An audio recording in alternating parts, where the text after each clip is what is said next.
Hey, guys, thank you so much for joining. My name is Bailey. I am the president of Tulane University Right to Life, or Turtle as we like to call it. Um, and yeah, this is our diversity in the pro-life panel. The Louisiana Right to Life organization helped us put this on.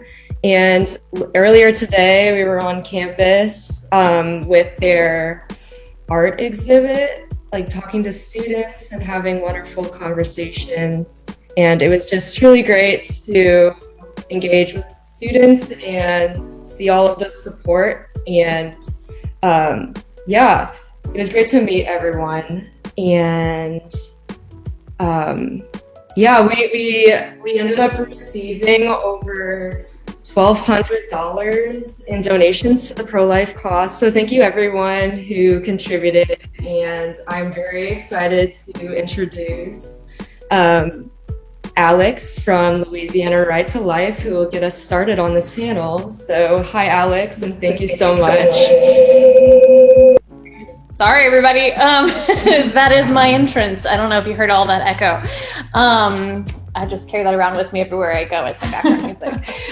Like she said, my name is Alex Sakers. I work for Louisiana Right to Life, and I've worked here for almost 6 years and have witnessed all kinds of different people and worked with all kinds of different people from different backgrounds. And in particular, I have worked with Destiny before on a lot of projects, so I'm really excited to hear more from her, and as well as Sherilyn. I've not worked with you directly. It's really the first time I'm truly meeting you, but I'm really excited to get to know you, and just a lot of people have a lot of amazing things to say about you, and we're so glad to have your voice in this panel as well.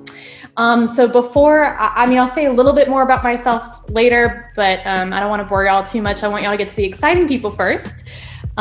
So to start this off, we definitely would love Destiny and Sherilyn for y'all to both introduce yourself. We would want you to say a little bit about, yourself, and how did you come to the conclusion of being pro-life, or why have you been pro-life?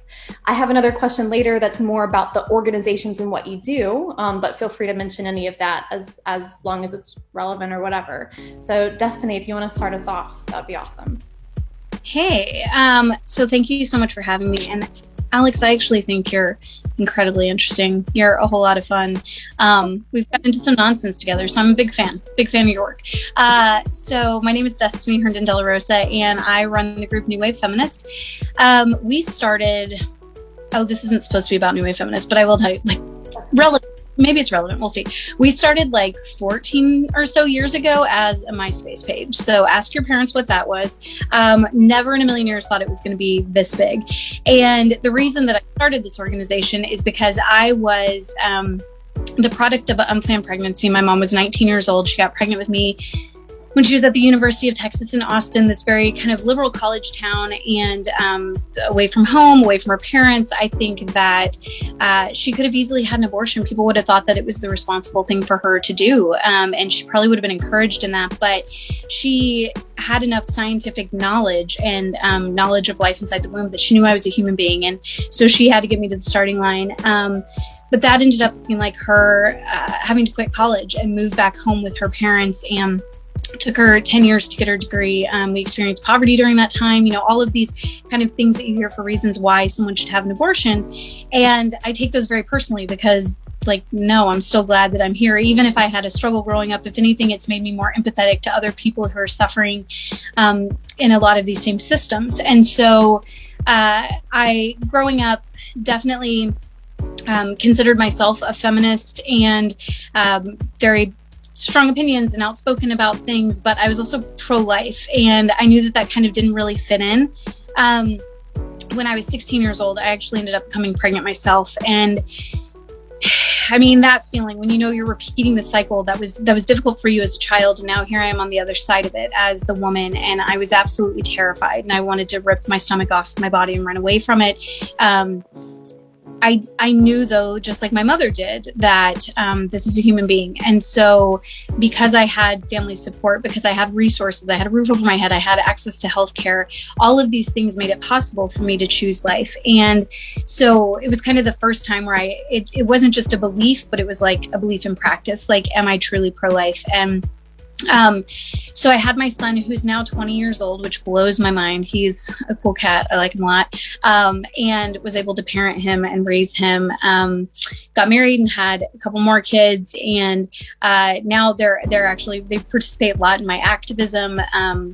We do a lot of work down at the border. And so my 14-year-old daughter's going with me on Friday. We're going down. We work with a shelter that is migrant women who've experienced sexual violence. And a lot of them have become pregnant through sexual violence. And so basically this shelter just takes care of them as they're waiting on asylum. And so we're going to head down this weekend with supplies and resources for them. And it's just been really neat to be able to have my kids be a part of this. Because I grew up with a particular kind of pro-life movement, but we didn't do marches or really participate that much. It was more just a belief, but actually getting them to see, like, this is pro-life in action. This is what loving people and caring for all human beings from womb to tomb is about.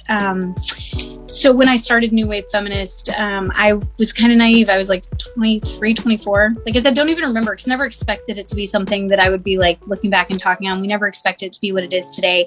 But I definitely kind of looked around and I was like, oh, they say you can't be pro-life and a feminist. Well, like, F that, I guess we'll do it then. Because like, that's like, feminism is rooted in rebellion. And so this idea that like, we can be whatever type of feminist we want. Like we believe that women, have been treated like property for most of history. And so why would we pass that same oppression down to any other member of the human family? Like, we should use our rights and liberation to fight for the marginalized. And it's just been growing and growing since then.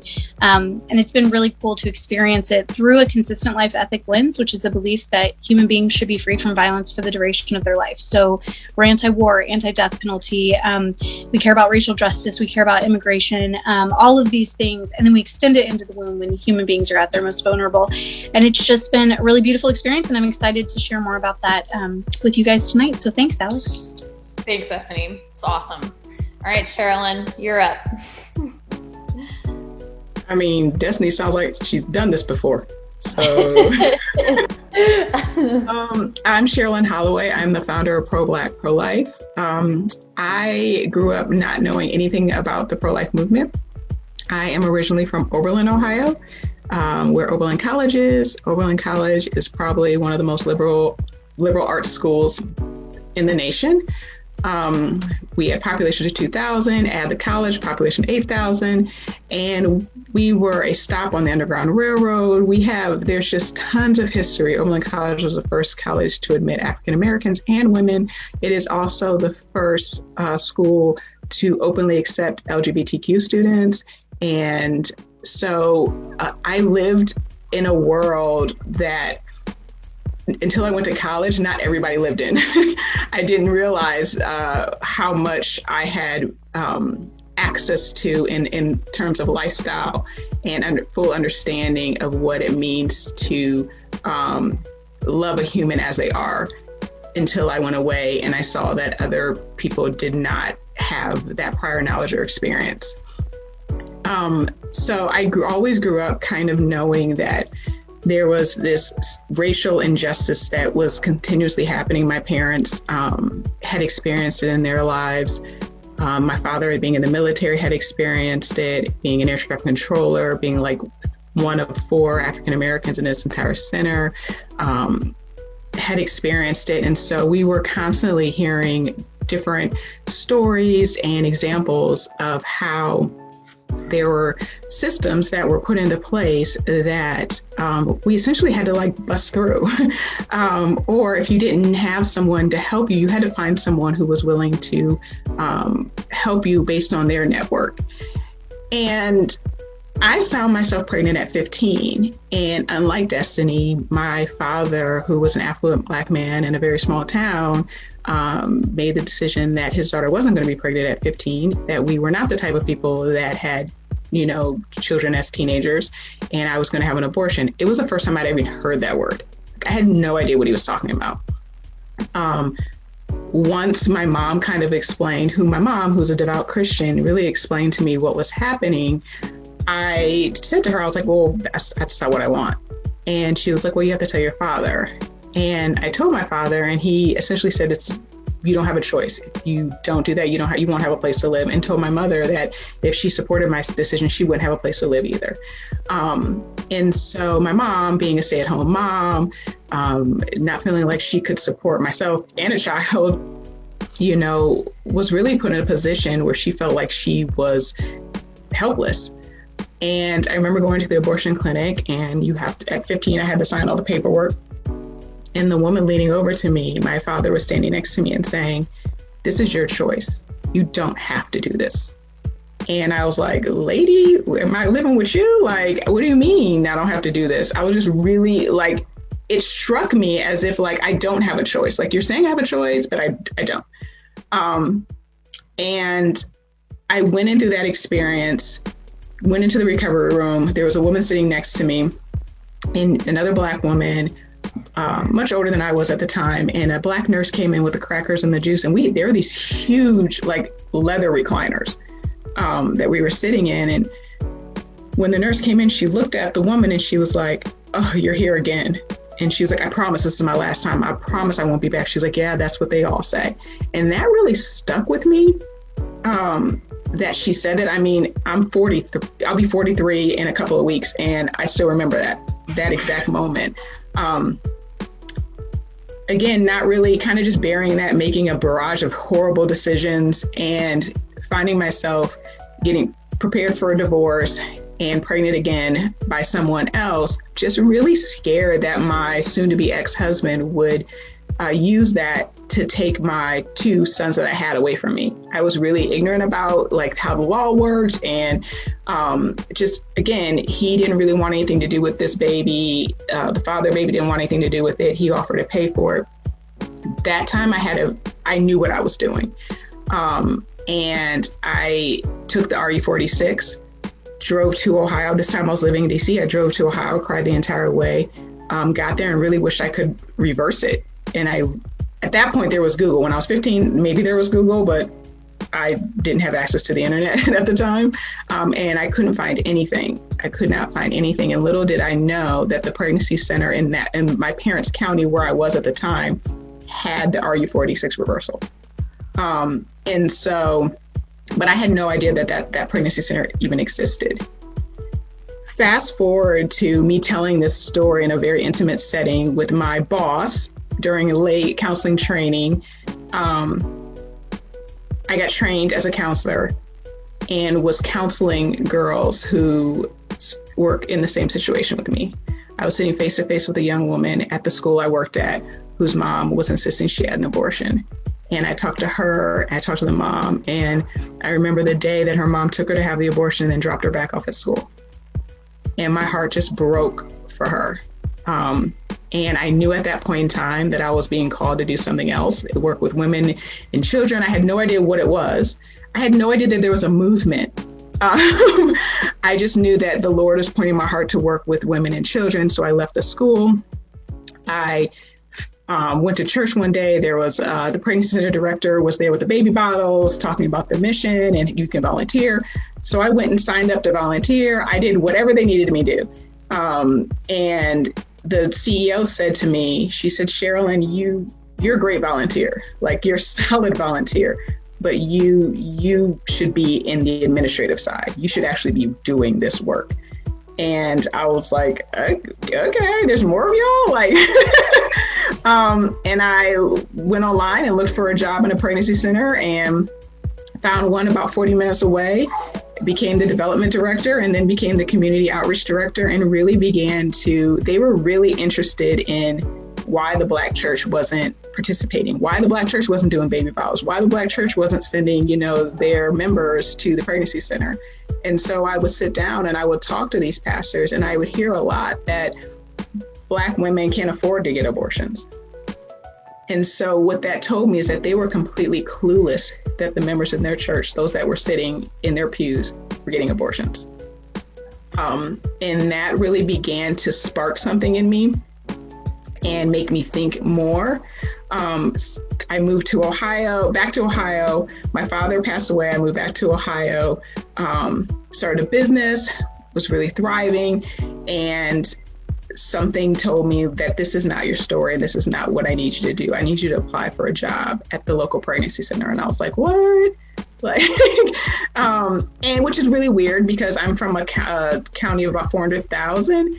And we're an old steel mill county. We're, a very industrial, which is all dried up. So people who have these jobs and nonprofits stay there forever. Like there's not a high turnover. And so I was like, there's not going to be an opening. Well, lo and behold, there's an opening for the executive director job. And so in 2016, I became the executive director of the pregnancy center that had the RU46 when I wanted it. And I made it my mission that everybody would know who we were. I think the fastest thing that you would know about me is that I'm not confrontational, but I do not back down from confrontation. And so you don't have to invite me to a table for me to sit at it. Y'all can just stare at me and wonder why I'm there. But I'm going to pull up a chair where I feel like a chair somebody needs to sit at. And that's what I began to do. And a lot of the relationships were built around what people that had moved away and gone to college and are coming back. So my generation, people that I knew, that I grew up with as kids who are running all these other organizations that wanted to partner, not necessarily because they were pro-life, but wanted to partner because it was me and they trusted me. And so in 2018, I went to my first pro-life women's conference and I learned about the abortion rate in the Black community. And at that point, there was the fire for racial injustice. There was a fire for the pro-life movement. And I felt like the Lord just put them together and it just burst into flames. And so here we are, a big old ball of flames. Big old ball of flames. That's perfect.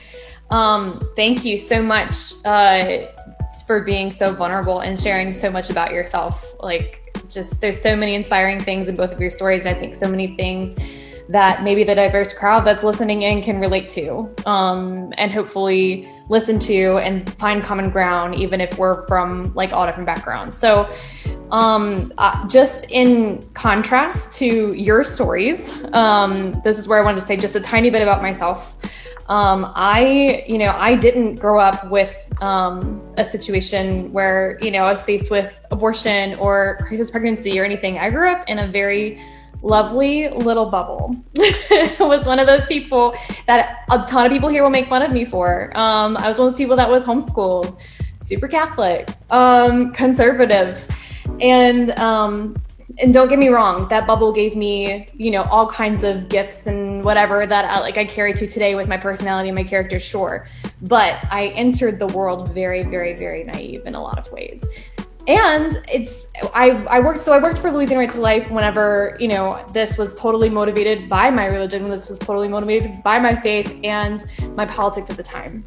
But there's that unique age where toward the end of college and entering Louisiana Right to Life for the first time, I was exposed to people like you, like the both of you, and like Humanize and these other organizations that suddenly broke, just the, whatever it is, the shells falling from my eyes, and just broke everything that I thought about the world, because I had this idea of who people are if they believe a certain thing. So ever since then, and my entire 6 years working at Louisiana Right to Life, I've been questioning everything. I've been questioning everything from my religion, my faith, my politics, and everything. And because of people like you, I'm politically homeless. Thank you very much. It is uncomfortable, but it's also, yes, it is also absolutely where I want to be. And I know, and this is what makes me so passionate about this panel, and the panel that we did like this a couple of years ago with even more people on Loyola's campus, is that I honestly, because of people like you, I honestly consider myself a feminist. I honestly consider myself progressive in varying degrees. And I want people here to hear why. I want people to connect those dots. And I want people to know, those concepts underwrote the rest of my experience of being pregnant now twice, and understanding the experience of what that really is in the real world and advocating for pregnant people. It has made me want to make more in like more holistic decisions and solutions and consistent approaches to all issues, not just abortion. And that's what we're really here to. That's where I really feel like y'all come from. So I know because of people like you, you've humbled me to the ground with, and I wrote this down because I wanted to say it right. Like, you've humbled me to the ground with the awareness of the privilege that I do have because I am white, because I have so much family and community support that I grew up with that would have stood by me, no matter what situation I was in, that wouldn't have ever pressured me otherwise. So, but I refuse to accept that we can't answer these disparities of people who grew up like me and people who grew up like you without violence involved. I refuse to accept that we can't answer these without violence. And I think that's where we all share, and that's all the conclusions that we all come to. So this is where I hand it back to you with minimal interruption with my questions. So let's see, y'all already went through a lot of what I was going to ask next, which is great. So let's just break it down for the people who are listening. Okay. So pro-life is a very controversial word on Tulane's campus, and rightly so, and that's fine. So considering now the backgrounds that you've both given, what does the word pro-life mean to you? Sherilyn, we'll start with you. I mean, it means for life. So for me, I just have a love for people in general. And so life is something that to me is very precious. And it is something that I believe that we should all be able to experience abundantly. And that looks different for different people. I mean, we're not talking about like from a wealthy standpoint or from a monetary standpoint, but just a life where we're safe, right? Where we just have the basic safety, food, shelter, that we have a community around us that really cares about us and that's really willing to uplift us and to step in. And so I find myself as a part of that greater community and want from womb to the tomb that everyone to have just a life that they can reflect on and feel as though they were supported and that they were a part of a culture and a society that, supports and steps in and helps and loves and gives out of the abundance of their own hearts and sometimes out of their own hands. And so pro-life, although that term can be very polarizing, I refuse not to use it. Some people will say, I don't even use that word. I refuse, because you don't get to tell me what that word means. You don't get to be the one to define that for me. I'm going to tell you what it means to me, and I'm going to use it. And so you can hear from me the way I view pro-life, and then you can decide. But I'm not going to let something as the way it was or the way it's believed to be keep me from standing in that conviction. That's awesome. Destiny, do you have anything to add to that? I mean, I think that was perfect. I think that, there's a lot of people who I would say use the word pro-life really to mean anti-abortion. And that's fine. Like, be anti-abortion. I stand with you in that. But I think that for me, pro-life is pro-life. It's so much bigger than just life inside the womb. It is being free from all forms of violence for the duration of your lifetime. So I think that, that's why we kind of vacillate between like pro-life and consistent life, and whole life, whatever else you want to call it, because we do want to make a distinction. We do more than just the abortion issue, but I think the abortion issue, chronologically, it's the very first one. Like, without the right to life, then all of the rights are kind of moot. And so I think a lot of times for the pro-life movement as a whole, it's been very focused on just that one issue. And I understand, because it is life and death. It is very urgent. I get it. But I think what people don't realize is how completely intertwined it is with so many other facets. And so we need to look at the prison industrial complex. We need to look at education. We need to look at quality of life and people just being protected and making sure that through all of these different things, mental health care, racial justice, right? Like all of these different things, they go together. And I think a lot of pro-lifers are afraid, well, like if I start talking about these issues, then it's somehow going to water down the abortion issue. I've found the exact opposite to be true. The more that I talk about my passion for these other issues, the more people who normally would write me off the second they heard the term pro-life, they're actually willing to listen to me, because it's kind of that old adage of they care what you know when they know that you care. And when people understand this is not just some weird, keep your legs closed and that type of weird thing, whatever they think, I think the average Joe, when you walk up and you say, like, what is pro-life to you? They're like, people who scream at women with bloody fetus signs and call them whores. And, like all of these, like they have all these things in their mind of what pro-life is. And I think we're here to prove them wrong. Like, no, that doesn't have to be the way that people are pro-life. And I would also argue that that's not the way most of the people that I'm around are pro-life. The people I'm around are the ones building additions onto their homes to house, pregnant mothers or migrants that need sponsor families. Like they are doing all of these massive things. It's just you don't maybe know they're pro-life when they're doing these other things, when they're marching and stuff like this for climate change issues and stuff like that. Like you don't know, but these are pro-life people too. I think the problem is we definitely kind of have a media bias. And so we used to joke all the time when we would go to the Dallas March for Life that like we would try to pick out what was going to be the cover of the Dallas Morning News, right? Like it was going to be the craziest person. So it was always going to be that guy who like had carved together his own cross out of plywood in his garage and then like nailed a baby doll to it and covered it with ketchup and red paint. Like even though there's completely normal people there, like offering women options and like working together in all these other ways, like that's always going to be like the picture that makes it, right? And that becomes a lot of people's idea of pro-life, or that you're, religious, that you're a Trump supporter. Like I guess I'm the token godless heathen on this panel. I don't know, but like I'm agnostic and also politically homeless, very progressive in a lot of ways. And so I think it's really important that we expand this idea of what is pro-life and then invite people into these conversations. Like there's so much common ground. There's so much stuff that we can work towards. And in the same way that I think people challenge us as pro-lifers all the time, well, what are you doing? How many kids are you adopting from foster care? And what are you doing down at the border and all this? And a lot of pro-lifers bristle at that, but I'm like, bring it on. Yeah, no, that's good. Like, give us more of that, because we do need that feedback. And we do need to be in these places. But in that same way, I think we have to challenge the pro-choice side, because most people, when they say they're pro-choice, they say, I'm not pro-abortion, I'm pro-choice. Okay, well, what are you doing for the single mom on your campus? Like, what are you doing for, the person who's struggling because they're going to have to quit college or quit their job if they continue this pregnancy?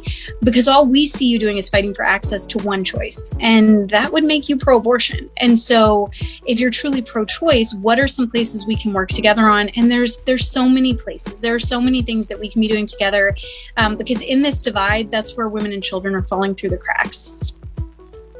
Yes. Okay. So especially on bouncing off the common ground thing, let's answer that core question of even what this event was. Can you be feminist and or progressive and be pro-life? How would either of y'all break that down? Go first, Destiny.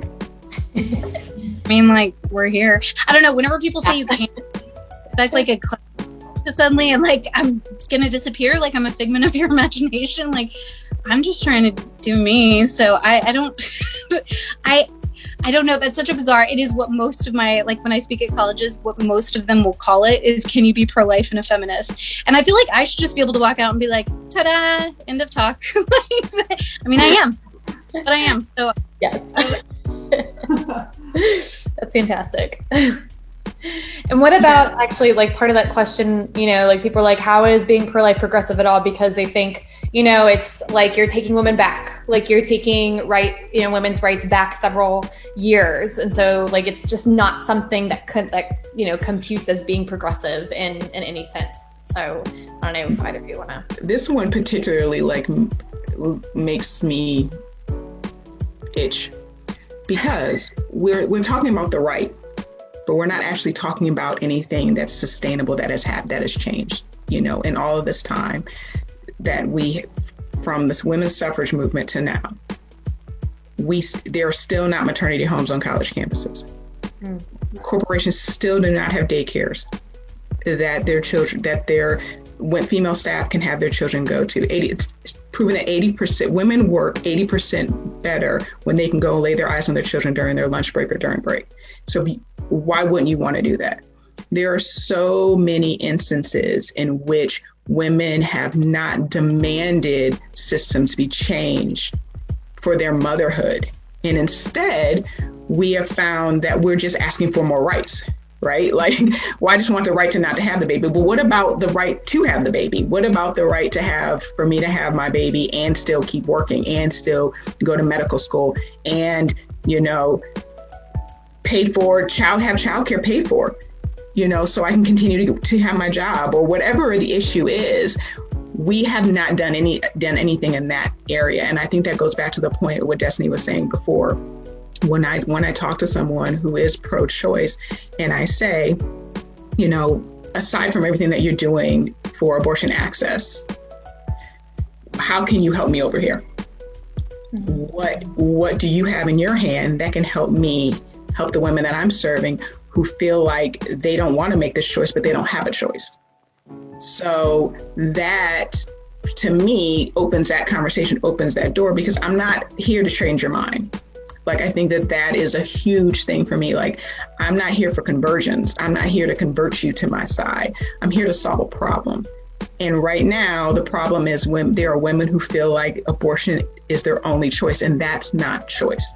And so being progressive is saying that I understand that my community has a whole bunch of other issues beside this, and 90% of them don't think about abortion as much as I do.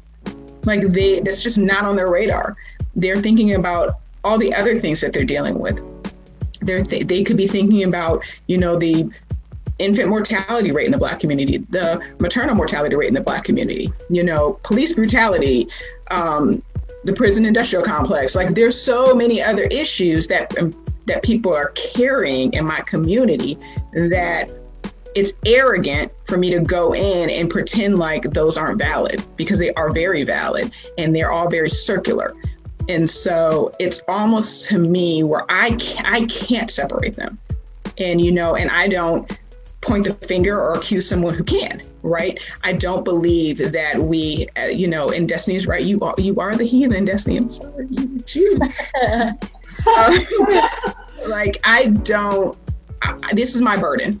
And I don't expect other people to be able to carry the same burden as I do. The burden that they're carrying for what they believe is the baby in the womb is heavy enough for them. And so my desire is not to hand my burden off to them too, right? Like, that's not it. It's just more or less, this is my lane, this is my room that I'm walking in. And if you feel ostracized because this is a place that you feel like you belong and you haven't seen it, here we are. Yeah, Sherilyn's made a great comment about that in the past, that the pro-lifers who just kind of, they're very fetal focused only. They're not talking about racial justice or police brutality, any of these other things, and how they'll just drop in with like, well, the statistics in the Black community on abortion. And she said, like, I'm in my lane and you literally just dive bombed my lane. And now I'm having to go over rubble and gravel to get back to those same people that now I can't reach, because you've literally like put yourself, you've made it a us versus them. And you put yourself on the offense of these people because you're not seeing the struggle that they're having in these communities. You're not seeing the very real things and validating them and saying, yes, this is true. Like, let me walk beside you in this struggle and, this oppression that you're fighting. And then, showing them that there's also the child in the womb that is suffering as well and shares in that same oppression. But when you just go in and you ignore all these other things and you just make it about abortion in this one case, like, people are going to write you off, and it makes Sherilyn's job a lot harder. Like, and thankfully she is a voice in this community who's talking about all these issues. And I would say that, it's such a great point about how abortion is a cop-out, because at the end of the day, this is a human rights issue, period. And so abortion has become this, like, we were asking for a piece of the pie. Instead, we're settling for the crumbs. We're not even getting half the pie. We're settling for the crumbs. We're saying, oh, okay, so you giving me abortion rights so that I can now fit into a male normative world and suppress my female fertility so that you don't have to accommodate that in any way, right? Like, workplace, academia, these places in our society, these structures that are patriarchal structures at their core, that were built for men by men, they do not want to accommodate us. And we are taking the crumbs crumbs and saying we are happy with them, rather than saying, no, progress, accommodate us. Like, a true feminist utopia is one where a woman does feel like she has a choice. And right now, so many women, like, I hear that over and over, and that's the irony of it being called the pro-choice side. Like, so many women, and according to Guttmacher, it's something like 64% say that they have abortion because of financial constraints. So if this is not because they want one, it is literally because of finances. That's not a choice for them. And so we really have to start looking at these systems. And people get mad all the time because at New Wave Feminists, we don't focus a lot on the legality of abortion and, making it illegal, because I'm afraid whether it's legal or illegal, people are still going to be having them if we don't address the desperation of their situation and these things that they're going through, right? And so I actually think the legality bar is so low. Like, most pro-lifers can't even imagine getting there, but like, to me, that's so low. Like, in the meantime, let's create a post-Roe culture. Let's create a world that accommodates women so well that, as Cheryl and I say, like, abortion's unthinkable and unnecessary. And because we are doing so much for women, like, why is that not the goal? And that's something we can be working towards right now, because at the end of the day, I think that, and this might be kind of a conspiracy theory, except I see it come true all the time, governments, especially worldwide, these governments we see that are legalizing abortion in a lot of other countries, they are doing this to address poverty issues. And it is much cheaper for a government to help subsidize an industry that can offer a woman a $500 abortion than to potentially have a woman need government assistance for up to 18 years, because by definition, this is an unplanned for pregnancy. And so it really becomes this bottom dollar thing of making sure that she has access to abortion, because it's just going to be cheaper for everybody, for the taxpayer, for everyone, and for the companies, for the corporations, for the schools, everybody else, because we aren't going to have to step up and accommodate. And I think that this is late stage capitalism. It is a very progressive idea to realize that we are putting profits over people when it comes to abortion, like, in massive ways. It's a very progressive idea, I actually think. Yes. Oh my gosh. Okay. So because of all of the amazing hotspots y'all are hitting, there's a lot of questions coming in, which is really great. And they're really thoughtful. So we're gonna soon start to address questions that people are sending in. So this is a reminder for everyone who's tuning in that you are welcome to send in your questions. A particular question or kind of group of questions I want to get to right before we start engaging with people's questions to everything that y'all are saying is specifically relating to the abortion issue itself. And I imagine that y'all encounter these questions all the time. I mean, you're doing so much common ground work. And then whenever it comes to them saying, okay, but how are you actually anti-abortion when you're doing all this other work? I imagine most people on Tulane's campus and elsewhere that are tuning in are expecting to hear, and rightly so, what you would say when they bring up to you that it's a private decision between a woman and her doctor, and that she has every right to do with her body what she wants. And I think the people here really respect that question. Not everybody does. Not everybody who's anti-abortion does respect that question. I think we do. And I think they're especially good questions when the pregnant person is faced with those impossible situations that y'all, bring up. In particular, the situations that are brought up all the time, being a sexual violence survivor or having an adverse fetal diagnosis. So of course, these are pretty, right on, like, anti-abortion apologetic type questions. But I would love for our audience to hear your perspective on that, since that's something that's brought up all the time before we get to their very thoughtful other questions.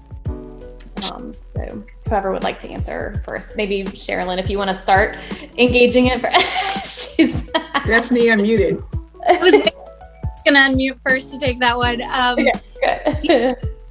I think that is definitely a real question. As far as bodily autonomy, as a feminist, obviously I believe in bodily autonomy. I think I just take it back to, like, the roots. Like, I think you should have protection for your body from the moment your body first exists. It's just that simple. And as a feminist, I think that it's our job through our rights and liberation to stand up for the vulnerable and the marginalized. And so when we see, this in people struggling with housing insecurity or mental health or anything else, we don't say, oh, well, you don't have a house, so we should be able to kill you, or, oh, you don't have, it all together, you're not on the right meds, whatever, so we should be able to kill you. Like, this is the only place where we look at a human being's vulnerabilities and say, well, do you have a heartbeat yet? Do you have brainwaves yet?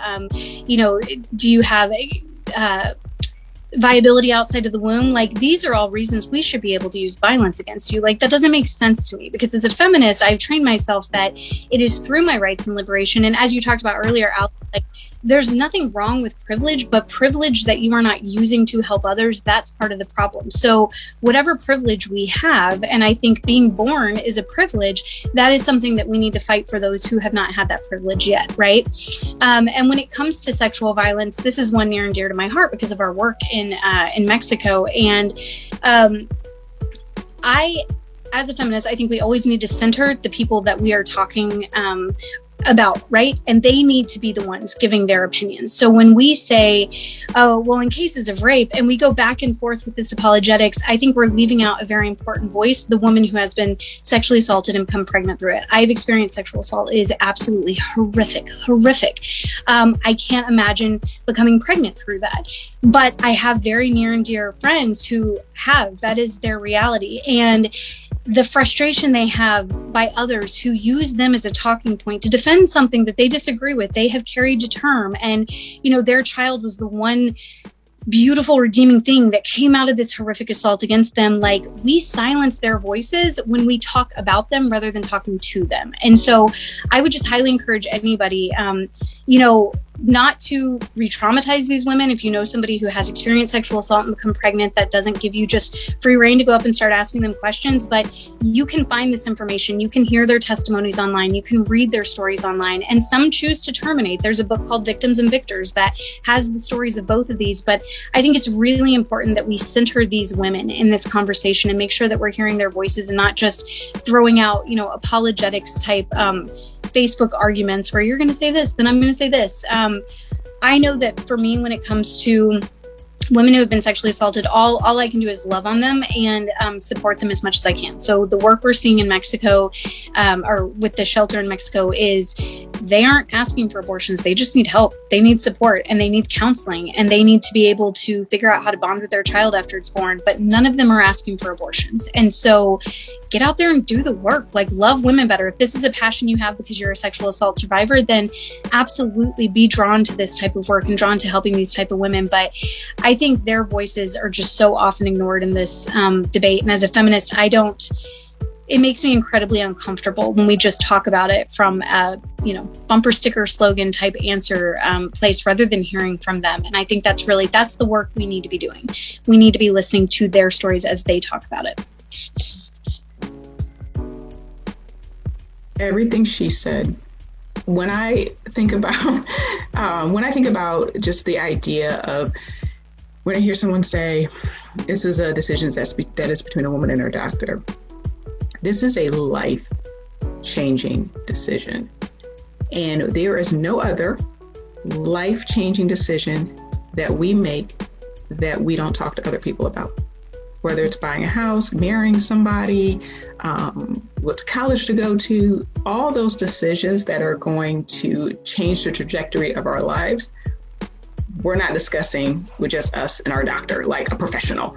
We are talking to someone who we love and trust, and we know, not from a health standpoint, but from an overall standpoint, has our best interests at heart. And it's very isolating to me when I think about that, because to have been someone in that situation and to feel as if I couldn't talk to anyone because it was my decision and mine alone was very lonely. And so I think that when those things are said, they're said with this idea, because you think you're empowering a woman, like that's just a decision between you and your doctor, but it's very isolating too. We're like, well, dang, like I'm not even supposed to talk to anybody about this. Like, it's just, I'm supposed to be able to make this really difficult decision on my own. And so I find that argument very difficult, just because it's okay to talk to somebody about it. It's healthy to talk to somebody about it. You have 3 legal choices. It's the way it is in our country. You have 3 legal choices, and you should talk to somebody about it before making one. The other thing is that I think about when I hear this argument is that, if we were observing animals let's say at a zoo, and this particular animal gave birth to, 3 babies and immediately killed all 3 babies, And then the next, let's say, however long it took for this animal to have pregnant and deliver these babies, they were doing it. And it was a cycle. They were doing it and doing it and doing it. Those observing would immediately think that there was something wrong, that the environment that this animal is in must be hostile for it not to want to bring these babies, for these babies to live here. If that issue would be addressed, if we are choosing freedom based off of the blood of our children, then there is something very hostile about our environment. And we need to address that. And we need to stop pretending that it's not. And that's kind of how I see that argument, is not the typical, I guess, way to look at, my body, my choice. But abortion is an environmental issue and an economical issue just as much as it's a morality issue. Wow, thank you so much both for the thoughtful answers. So to look into what everyone here is asking, let's see, a couple of thoughtful questions. Someone asks, and actually you both have, I think, some experience with crisis pregnancy centers, so this is an interesting question for you both. This is the overall question. How can we bring together pro-lifers with different concepts about sexual ethics?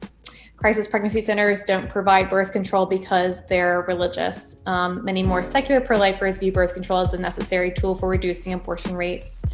Have you had conflict with other pro-lifers in this area? And none of us here have to agree on contraception whatsoever. You're free to give what your thoughts are.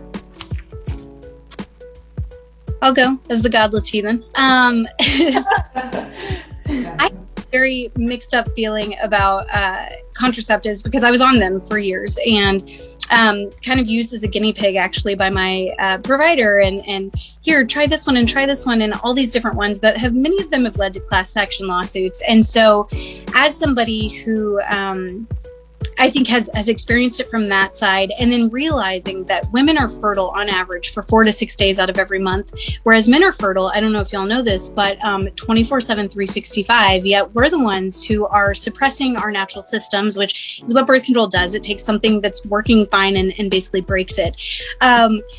I have a problem with that. I do see a lot of patriarchy in that women are expected to do that. At the same time, do I believe that they should have access to it? Yes. I feel like they should be fully informed by how it works and the side effects and what's going to happen. Long-term effects that could happen from it. Like, I think that when women know better, they do better. I also think that they need to know that there are holistic alternatives when it comes to charting and things like that. I didn't even know that was a reality till I was in my 30s and have been running a feminist group for like a while. That there's like this ancient... Go ahead. An airplane story, don't worry. I told that at the last one, so we can link back to the other one if they want to hear that disgusting story. But I didn't even realize that it was an option for people to do fertility awareness or anything like that. And so for me, that actually is a much more empowering thing because women actually have to understand their bodies. They have to understand ovulation, menstruation, and then you get into just a more holistic understanding, and it's very empowering, right? And then if you choose to use prophylactics with that and everything, like I believe that a prevented unplanned pregnancy is a prevented potential abortion. And so there should be a lot of information out there about prevention. I also think that sex ed in this country is a joke.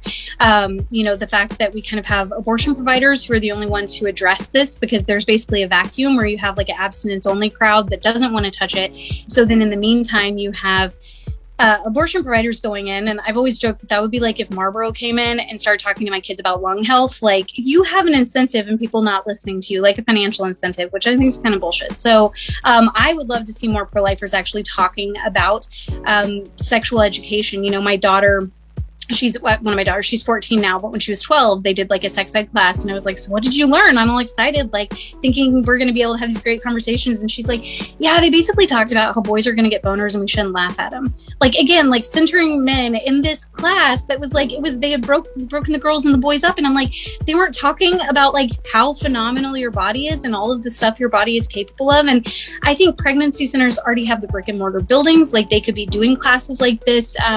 Leah Jacobson with with the Guiding Star Project, they have a program called The Cycle Show, which is one of the coolest things I have ever seen in my life. And it's for girls ages, I think it's like 9 to 13. And basically the whole thing's built around this giant carpet uterus and like all these props. It's completely wild. And it's about throwing a party for Taylor Swift or like Beyonce or something. And then they talk about how your cycle works, getting ready for this special guest, right, for this party, and the lining of your uterus. And I mean, just there's so much that goes into the way our bodies operate. Like, why are we afraid of that? Why are we being weirdos about it and acting like it's all about sex? Like, it is about our sexual health, but it's about our reproductive health. And we need to know if something's going on, because especially if you're having any type of issues like endometriosis or fibroids or cysts, a lot of times you'll go to the doctor and they'll just put you on birth control to mask it, because again, patriarchal medical system that does not actually want to treat women's bodies and address the problem and cure them. They just, here, take your condescending little pink compact of pills and leave us alone. So I would love to see more pregnancy centers get involved in that, get involved in things like STD screenings. There's a place here in Texas called The Source that actually is a pregnancy center that also prescribes birth control. And so I personally shout feel out like to The Source. Huh? I said shout out to The Source. And so, and now they've got 2 or 3 other locations. But I think that there is a great opportunity for these places that, like I said, already have brick and mortar to actually start offering healthcare. Because if we look at Planned Parenthood, the reason that they are so successful is because they have built community involvement by women coming to them, getting familiar with them, knowing where they're at, knowing the staff, all that, for these other well woman care type of visits. And then when they face an unplanned pregnancy, they're like, well, I guess I'll just go to Planned Parenthood and ask their opinion on what I should do. Which, like, what? One of their opinions gives them $500. So no, us being able to have the same type of relationship with these women, and like I said, living in a capitalist society, I think the best way to address that is create some competition. Why don't we have a center that, you know, offers everything Planned Parenthood does, sans abortion? I would love to see us throw less money at politicians and more at a model like that, honestly. I don't really have anything to add. That's okay. Sharon, I'll ask you the next question. And if anybody, just a note, if anybody ever wants to come up with that curriculum that Destiny's talking about, where pro-lifers actually talk about this stuff, let's all meet, because it's a passion of mine as well. Okay, Sherilyn, to switch gears, but to be very, very relevant. This is a question. Standard white pro-lifers agree that abortion in the Black community is an example of systematic racism, but otherwise don't agree with the idea of systematic racism anywhere else. Any advice on how to make the connection for people? No. All right, everybody, go home. Yeah. Carolyn, quote, say your amazing quote about this. Yes, that was the post heard around the world. Like, I think like 3 days into me starting Pro-Black Pro-Life, the marketing company, Choose Life Marketing, was doing my graphics. And shout out to Choose Life Marketing. So I had this quote that I just thought was really strange. It was just one thing that I was just talking to Destiny about. And I was like, I just think it's really strange that in the pro-life community, they don't believe anything is racist except abortion. But then in the pro-choice community, they think everything is racist except abortion. Like, so I made it into like a graphic, and it went viral. People either loved it or hated it, like viral. I think that it's the idea of conversion, right? Like, it's people sometimes just don't want to carry the load. It's as simple as that. Like, it's nonsensical that we would think that systemic racism is only in one thing.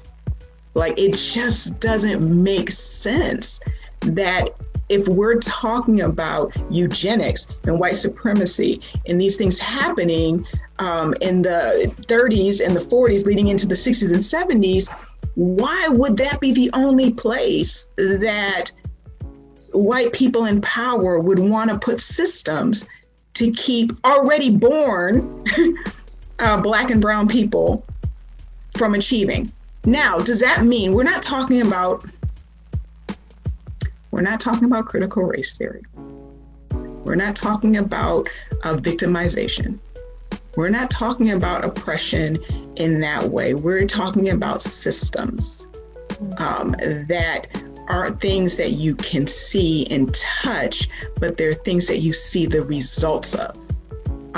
You see the results of these in our prison systems. You see these results in the disparities in our healthcare. You see these results in our neighborhoods where they don't have access to fresh fruits and vegetables. You see the results in the abortion numbers. You're not necessarily can't touch it or, bump up against it or point it out when it's happening, but you see the results of it. That's what we're talking about. And I honestly believe that I've had these conversations with people, and I've had these conversations with Black people, and for a moment you think that something switched and they might get it, and then like 3 posts into like their Instagram, you're like, nope, never mind.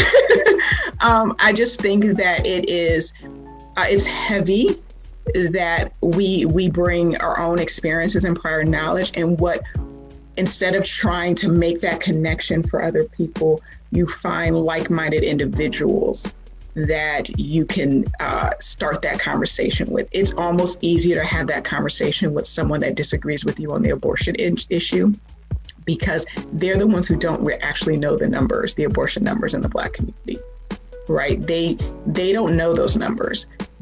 Even though they're being spouted at them, they're ignoring them. They're not paying attention. But when you actually break it down and you're like, do you think that this could also be, do you think that they may be trying to kill us in the womb too? They're like,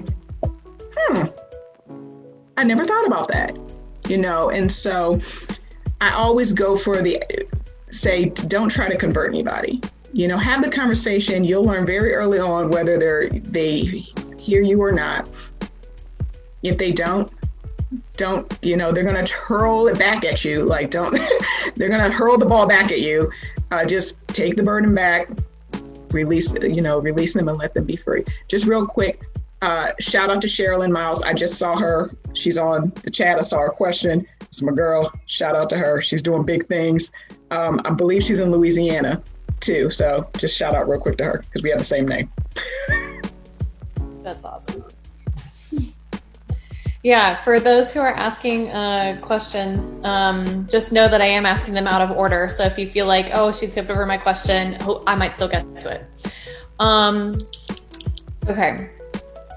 So maybe we'll go back to Destiny. How do you talk to more conservative and pro-small government pro-lifers about implementing more progressive policies such as paid maternity leave? So I actually had the opportunity to interview on a really conservative channel recently about paid maternity leave. And I think that you find what their passion is, right? So the fact that they do care so much about the child in the womb, that's the common ground I'm going to find with them. There are women who feel like there is no way that I can afford to have this child. And so termination is the only option because I don't have something like paid maternity leave. That is an incredibly pro-life concept. It is something that is going to lead to fewer abortions. It's really basic. But I think beyond that, one of the biggest things that we've seen is the immigration issue. And we were contacted originally by the woman who runs the shelter because an abortion provider had offered them $10,000 to have access to their women. And these are women, again, pregnant through sexual assault and through rape. They are very vulnerable when it comes to somebody going in and pushing this idea on them. And the fact that an abortion provider wanted to give them $10,000 to have access to their facility was a really big deal. And so when the executive director reached out to me, she's one of my board members now, one of the best people I know. She was just like, where are the pro-lifers? Why aren't you down here? This is such a pro-life issue. I have pregnant moms right now who are incredibly abortion vulnerable. Why? Because this is viewed as a left issue, because it's immigration. Can no pro-lifers touch this? And especially it's a shelter that's run in a Catholic diocese. It is a lot of Catholic women there. And so you would think even whether it was the conservative or the Catholic part, there was pro-life and even religious kind of common ground.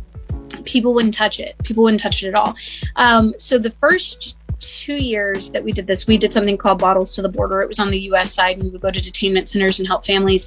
And that first year, man, we took so much backlash. I think that's when we lost all of the kind of more fringe people who were pro-life just because they were Republican. And we just took so much crap that I'm like, I don't know if we can keep doing it. I mean, of course we're going to keep doing it because, again, we're literally a group that's here to just agitate and do what we believe in. But I've realized, you know, as pro-life feminists, we're going to piss off everybody on both sides all the time. But then the second year that we did this campaign, there were over 50 other pro-life groups that joined us for it, which actually surprised me because I'm like, I bet they're getting the backlash from their audience now for participating in something that's helping migrants. And then the third year we did it, it was like every time we put up an Amazon wish list, it would sell out in 30 minutes. And they were like, give us another one, give us another one, give us another one. And these are pro-life people who are doing this. And so for us, a big part of it is humanize the human beings, right? That's what we're trying to do with the child in the womb. That's what we're trying to do with the migrant woman. And migrants in general. That's what we're trying to do with the person on death row or the person stuck up in addiction, all of the other issues. How do we... Am I still here? Sorry. Yeah, you're good. How do we humanize more human beings? And I think sometimes it takes a while to get people to come around on some of these ideas. But at the end of the day, like one of the things we did the last time we were in Juarez is we graffitied the side of the border wall. So as you're walking across, you see this graffiti, and I have the sign behind it that says immigrant children have heartbeats too. And we want people to realize this. And so we had this amazing, beautiful artist who made the stencil of the heart, and he put the heart there, and then he ended up painting a second heart. And I'm like, that's kind of weird. Like, why are there two hearts? Like at first I didn't get it.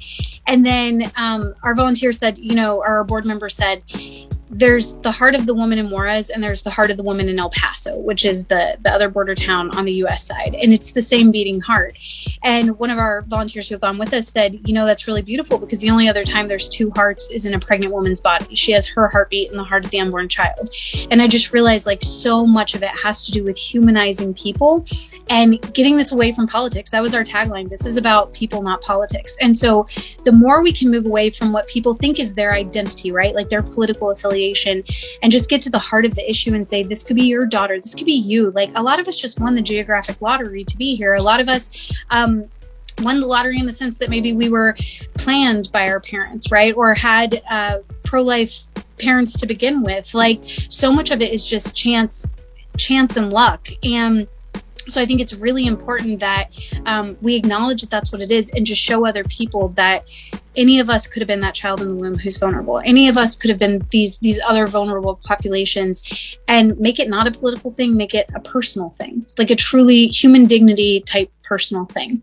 And my phone's about to die, so I'm going to go sideways and I'm going to plug in the charger, and y'all are going to tell me if it starts looking weird, okay? Okay. You're just going to be looking at my nose. Oh, no, you actually look fine.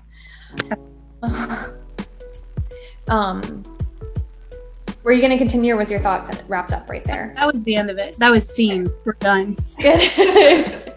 No, that's awesome. And actually, even bouncing off even more concretely into this, someone asks, where is the funding for resources such as daycare at businesses, for housing and healthcare for women who feel as if they don't have resources to have children? Who is actually making these changes? They say, I feel like I talk a lot about these issues, but I don't know how the reform will actually happen privately or through government regulations and funding. So yeah, the actual question of, okay, well, where is it? So either of y'all are welcome to answer some of these things, but also I do have some pamphlets here for Louisiana specific resources for childcare, for housing, and healthcare. You're gonna put in the chat. Uh-huh. Okay, so do you know a lot of those? I do. Okay, so we're gonna go ahead and put a lot of those in the chat so that, you know, you have that.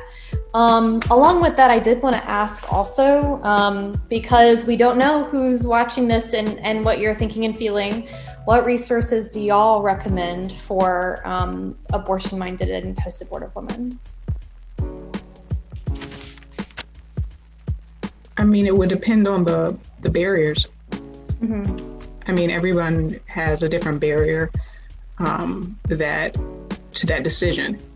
You know, my barrier for my second one was a very strange one. It was, you know, I needed legal help. You know, I needed someone to tell me, like, legally, he can't do that, you know, and if he tries, I'll help you. Really, that would have been all I needed. And so it depends on what the barrier is to where you direct them. But this is one thing that I know about the pro-life community as a whole. The resources are vast. Super vast. And if you can think of a reason to have an abortion, there is someone in this community that has a solution. And so I believe that if you are someone who is just an advocate, someone who's just a friend, someone who is just, like an ear to the wall, then you get connected with all the local resources. I have a connection at the Government Housing Agency. I have a connection at every food pantry that does rent assistance, food assistance, utility assistance. I have multiple direct connections at the community college in my area, where if there's an issue, how do we help? Because their job is to help. Their job is not to judge. Their job is to help. And so there is so much funding and so many things happening that if you aren't someone in need, you may not even know about. Or yesterday you weren't someone in need and today you are, and you don't know anything about. And so even knowing where to go to find those resources. I get phone calls all the time. Right now, in my county, they've been given over $12 million to help with rent. People don't know that. And so they'll call and say, I need help with, rent assistance. This is who you call. This is what you say. And so you have to be familiar, if that is where your heart is, you have to be familiar with the resources in your area, but also from a larger scale. I've forwarded emails to Destiny, of someone needing legal help, or I was like, this is out of my wheelhouse, but let me connect you to someone that I think can help you, or at least point you in the right direction. So I don't have to be able to solve all the problems, but I know people who are better connected than I am, and I'm willing to be the first person to respond to that. Mm-hmm. Yeah, in fact, Destiny, I don't know where y'all are at with the help. So we're about to roll out the beta version for New York and New Jersey, and I'm very excited about it. Kind of took a pause for a few years in development, but that was the idea for the Help Assist Her app. So it sounds like Help Assist Her, but it's Help Assist Her. Pretty cute. I came up with that. Okay. Anyway, so this app, the whole idea is that a woman can drop a pen and then all of the resources that she would need would be made available to her. And so I found that there's a great website called hermishiana.com, which is actually, I think they're out of Indiana. And it's a good template that I think all pro-life groups and states should go by, where it has kind of like Sherilyn saying, like food pantries, domestic abuse shelters, WIC offices, Medicaid offices, like pretty much anything a woman in crisis, like housing, legal, medical, all that stuff could possibly need. And so I think it was last year, we actually came up with a card that was a drop card that had resources. So it was Suicide Prevention Hotline, and National Food Pantry Network, shelter stuff, option line for the pro-life things, and then a couple other resources on there that were all national organizations that colleges could put up. Because we actually found if you just put up a flyer for your local pregnancy center, even though they probably will be able to connect you to those other things, no one's going to see it because it's going to be ripped down in like 30 minutes and torn to shreds, and someone's going to poop on it. And so we need something that people are actually going to leave like pinned up, and you can put them in bathroom stalls anywhere else, because they have other resources for women as well. And at the end of the day, that is what anything a woman in crisis might need. Like Sherilyn said, it's so much bigger. Maybe it's, I have a 2-seater car, and if I have another kid, like I'm not going to be able to have a vehicle to get to work. And so it's helping her upgrade her vehicle. Like, I mean, it can be the most random stuff, but she's exactly right. We all know somebody in a community that can help with these things. And it's just a matter of bringing them all together. And so hopefully Help a Sister will do that. But in the meantime, until we get to every state and are able to do it, the students at Tulane, that would be a great project for them. Come up with a blog site where you just list all of these different resources. And then I always pitch it as you're standing in line at, Walmart, and you turn behind you and you see a woman who it's obvious she's been crying and she's holding a pregnancy test box. Like, who is going to feel comfortable reaching out to that woman? Like, not even me. Well, I would do it, of course I would, but it's awkward because, like, I'm probably just going to make this situation more awkward and I don't even know where to send her, right? Like, I don't have it right at my fingertips. But if you were to have a web address for a free blog site or whatever it is, or maybe you get them printed out on cards, and you can turn to her and say, hey, I'm not sure if you need something right now, but here's some resources in case you can use them. You've just made that situation 95% less awkward because you have actually empowered her with information.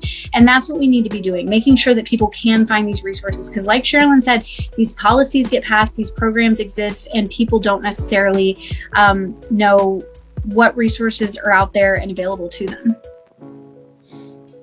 That's awesome. So, I mean, to everyone here, that's what I love about these women, is that they are like concretely carrying out the work, which is amazing.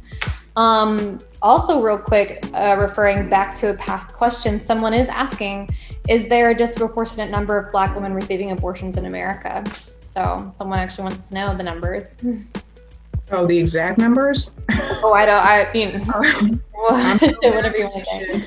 But so when we think about percentages of the population, the answer is yes. Actually, someone just said to me, I just got off the phone call earlier, and she said in 2019, the state of Alabama alone, 64% of the abortions were done on Black women. And that's in the state of Alabama, but nationwide, Black women are disproportionately affected. Our rate is statistically higher based on, so we're not talking about tangible numbers because we're basing it on the percentage per our population. So, which is a big deal when you're the minority group. And another thing I think that we need to address as pro-lifers is the infant and maternal mortality rate, because it is also disproportionate. So I think a lot of us, Alex, you've probably experienced this, you're pregnant and you're afraid, like, what if something happens to the child? I think miscarriage is something that most of us are kind of familiar with, this idea, and it's terrifying.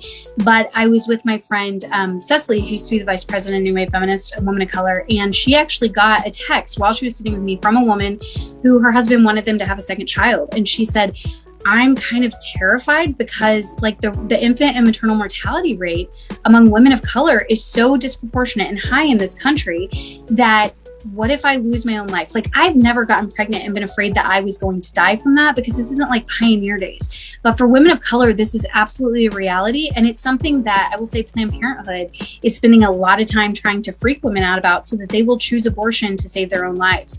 That they are, making sure everyone knows these statistics, which I think is disgusting. Everybody should know the statistics so we can stop medical bias and we can do something about it and address it and say, what is going on here? And, there is a woman, Jenny Joseph, that Cecily talks about all the time, where she has a particular model that works a lot in low income and often minority communities, and they have wonderful birth outcomes. And so the medical community could easily switch to this and start addressing medical bias and helping women, but that is 100% a pro-life issue that honestly we hear Democrats talking about and Planned Parenthood talking about, but not pro-lifers. And so if we truly care about the Black community, it's more than just putting out abortion rates and throwing them in their face, which I think is very much like, look, your moms are doing this, like it's a very aggressive way to, I think, throw out that information, but instead say, why is it that y'all are feeling like this has to happen? And then you hear them saying, like, we are genuinely afraid that we are going to die because we're not getting the same level of medical care as our white counterparts. And this is not dependent on education or socioeconomic level or anything. And we need to be the ones talking about that and addressing it and finding solutions, because I'm telling you, it's absolutely leading to terminations. To go along with the same question, because this is something people really want to hear about in this chat, is this is the way this is worded. Pro-choice activists sometimes argue that portraying abortion as Black genocide leads to either 1, portraying Black women as genocidal agents in their communities, or 2, the portrayal of Black women as simply helpless victims of the manipulative abortion industry. I don't know if you'll have any thoughts to share on that. So this is what I say. For number one, I think the idea that any woman is not smart enough to make a decision is belittling.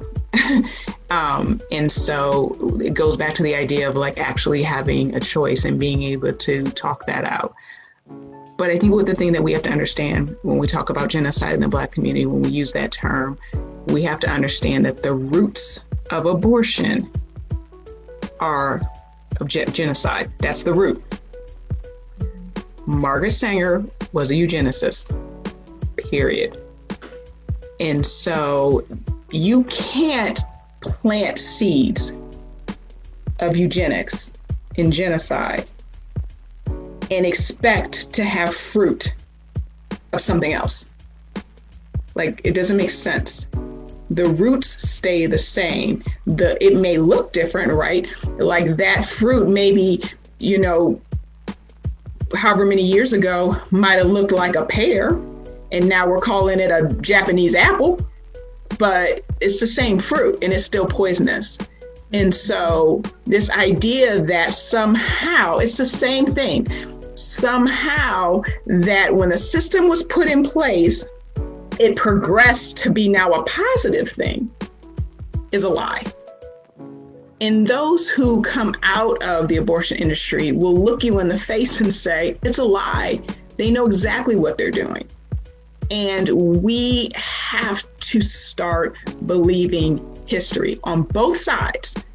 We have to start believing history because we're repeating it because we want to pretend that if we put a bow on it, a big pink bow on it, and say, oh, well, Black women are smart enough to make this decision.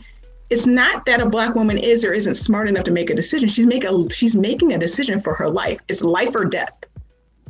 Why is it life or death for her? That's the question we should be asking. Not if she's too stupid to recognize what's happening in her community. It's why she feels like it's either her life or this baby's life. That's the problem we should be solving. That's where we should be focusing our energy. In my community, why do I have to survive on the death of my children? Why is that the case? And if someone who's had an abortion doesn't feel like that decision was made as if it's either my life or this child's life, then I don't even know how else you would make that decision, right? Like, it's really, that's what it boils down to, is that I have to, if I'm going to continue to live the life I want or to continue to live the life that I've hoped for, this can't happen right now. And so why is it that in my community that is happening more than any other community? That's the question. So if somebody wants to engage with you more, especially on this topic, or get involved with you in your work, how can they do that? And where'd they get sweatshirts? Oh, and somebody's asking, or you asking? No, someone just asked. Where do you get your sweatshirts? That's what somebody asked. Said that earlier. Pie shirt. I'll let Destiny tell the sweatshirt story. But so yeah, right now we're really just doing a lot of education, a lot of training. I do a lot of one-on-one consultings. I do trainings in pregnancy centers on loving well in the midst of diversity. I do consulting with other organizations, church organizations that want to step into this area and recognize that their community is mostly African American, and they just want to make sure that they're doing it with, the right heart. All of that is on the website. You can DM me. You can send me an email. I respond to everything. I have quite a few YouTube videos. I have a YouTube channel that I'm very active on. And right now we are just in the midst of, really trying to fundraise because all of our services are free. Everything that I do, every phone call I take, everything I do is completely free. If someone gives me an honorarium, I'm grateful. But in order for us to continue to be able to do these services for free, we lean on, giver support. Right now, we're in the 501c3 process. And that started in February 15th. So any gift from February 15th on will be tax deductible. But that's the biggest thing that we're doing right now, is that we're doing a lot of education, deciding on how we want to build groups around the nation, a lot of planning. But I love engaging in conversations. There are probably numerous people that are even possibly on this Zoom that are like, oh, I've had a conversation with her. So you just reach out, and I'd be more than happy to talk your ear off. I think that goes for the both of you. So where can I do the same for you, Destiny? Yeah, I will definitely talk people's ear off as well. People hit me up all the time for like coffee, and I go have coffee with them, and I have not gotten axe murdered one time yet, not even one time. And my husband's like shocked. Why do you get randos from the internet? I'm like, I love talking to people about human rights.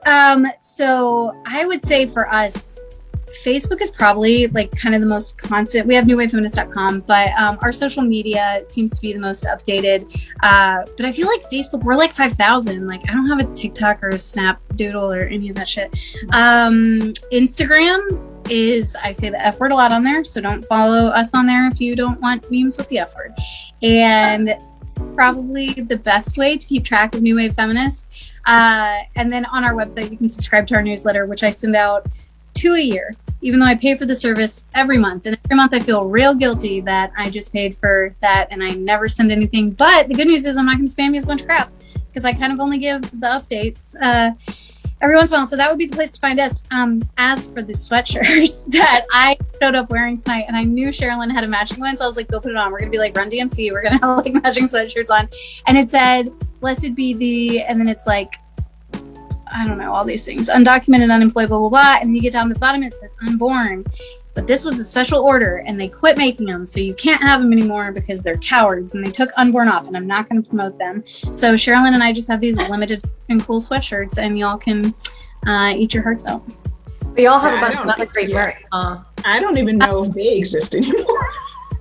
Yeah, they went out of business. We put them out of business because my daughter was wearing a sweatshirt and I put it on our Instagram, and people were like, oh my gosh, that's amazing. So they all ordered them, and then they had already taken unborn out, because I think Christina Bennett, who's also an amazing pro-life activist, by the way, she had like petitioned them to put unborn on. So they did, and they got a bunch of crap for it. And so they ended up taking it off. So all these people ordered it and they were like, this is not what I signed up for. So then they made it like a special order for a minute. But like I said, they're cowards. It was a secret link. It was a secret link. It was a secret link. Y'all should make them. We should. Why not? I mean, why not? When should I do that? Right now. Right now. Right now. Go out to your garage, get your bedazzler, do it right. I mean, I'm gonna be honest with my husband's been trying to get me to do merch, and I'm like, nah. Have to do it. There is a demand, and I'm the godless heathen, so I can't have blessed on anything. It has to be you. People, I get very mixed reactions with this shirt. Sometimes people are like, huh. No, it's off everybody. That's the beauty of it. Huh. Okay, so since the majority of people here are probably college students, what advice do you have specifically for college students? You know, the best way for them to stay involved on campus, or what do you want to see college students pioneering on campus with your particular pro-life principles? I would say, do not be a weirdo. Like, literally just don't be a weirdo. Be a pro-life person who's not weird, because you're on. And here's the deal. If you can't help it and you're weird, start wearing Planned Parenthood stuff all over you. Like, do on for the other side. Them look weird. We're full up on weird. We don't need any more. We're good.